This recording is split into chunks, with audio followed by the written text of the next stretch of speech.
The Circa 21 Dinner Theater is a few weeks into its newest show of the season, Honky Tonk Angels. And the theater is now up for a national award that you can vote in. We have a lot to talk about. And it's why we're joined by Sid Richardson and Brett Hitchcock from Circa 21. Thank you both so much for being here with us. Thank you for having us. All right, I want to get to this award in just a little bit, but first, let's start with this new show. Yeah. It's been a few shows you had under your belt now. How's it been going?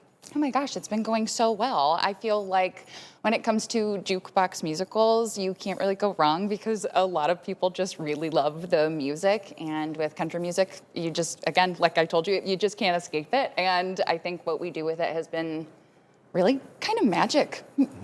Yeah. Well, you can tell from the title, Honky Tonk Angels. It is a lot of country music. It's inspired by Dolly Parton. Did she write all of the songs in the musical? Is that how that worked? I don't No, believe no. that she wrote Loretta all of Lynn's them. got some in there. There's a number of other female artists. So. Okay, wow. Yeah. But it's that generation, that 70s and 80s generation, mostly is what that is. So it's not, there's not modern stuff from, Carrie Underwood or Right. and any of those other country Tammy artists. Wynette Yeah. and- Right, yep. yeah. But I'm picturing a lot of like three-part harmonies too Oh, among yeah. the Absolutely. leading ladies. Yep. Okay, so people that haven't seen this, what is the plot of this musical?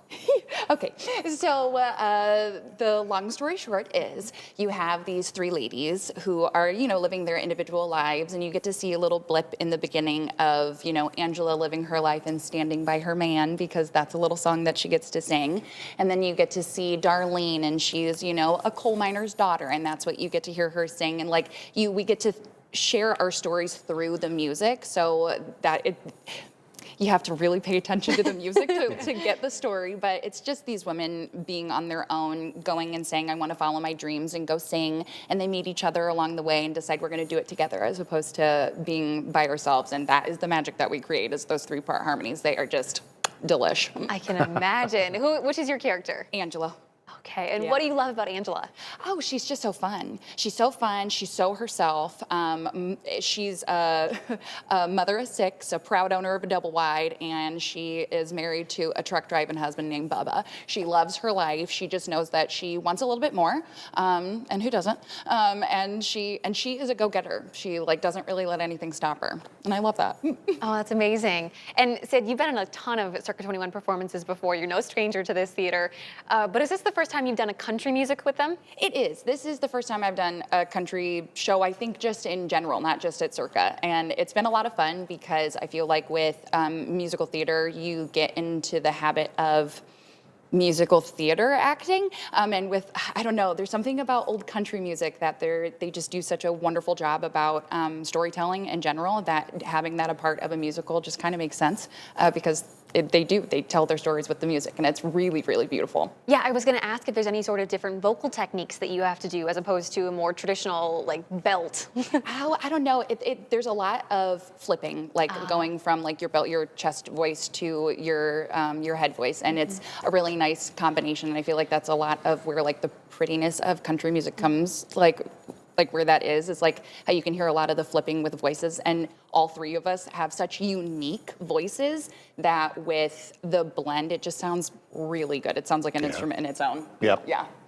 Well, Circa 21 is now up for a national award with USA Today. They're up for Best Dinner Theater in the country. Yeah. How did this come about? Well, we didn't even submit. This happened for the first time last year, and we got out there and we finished fifth. Now, these are dinner theaters from all over the country, so there's a lot of them along the eastern seaboard, but we're also going against dinner theaters in the greater Phoenix area, in California, in Wyoming. So they're all over the place, and so it's been a real feather in our cap to even be recognized. I think we are probably the smallest market of a theater that was nominated, and so we really do feel like we are the best dinner theater in the country. I mean, if you go back and you look at the whole experience, one of the things that we do that only one other dinner theater in the country does is the bootleggers, our performing wait staff. That makes a world of difference. They're not only serving you, but they're performing for you, and they're wonderful. We're, again, only one of two in the country that has that component. So, and I think just the shows that we put on, I mean, we do bring in a lot of the finest actors, Sid and Point, from all over the country. I mean, Sid happens to be local, but I mean, a lot of our actors come from New York,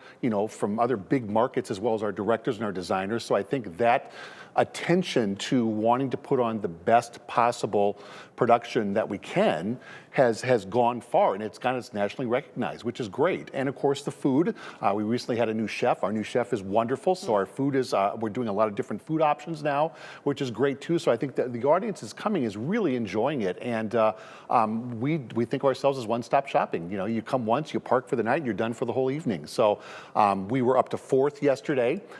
So there is a link on our website. If anybody's out there, please go and vote for us. We'd like to get to #1. Last year, a theater in Jacksonville won, Florida. They finished #1, but we're hoping to knock them off this year. So.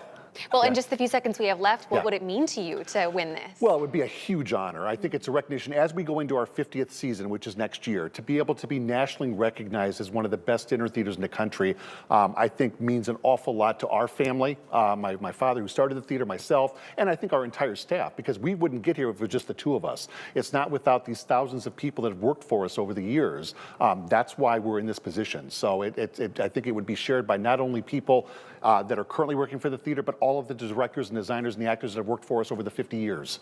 So, well, we're pulling for you guys. Thank you. And we hope you could have just a wonderful rest of your stretch here with Honky Tonk Angels. Thank you both so much for Shelby, stopping by appreciate you today. having us. Thanks. Yep. And for you guys at home, we made it easy for you. If you want to vote for Circa 21 as the best dinner theater in the country, head over to WQAD.com and the As Seen on TV tab at the top of the homepage.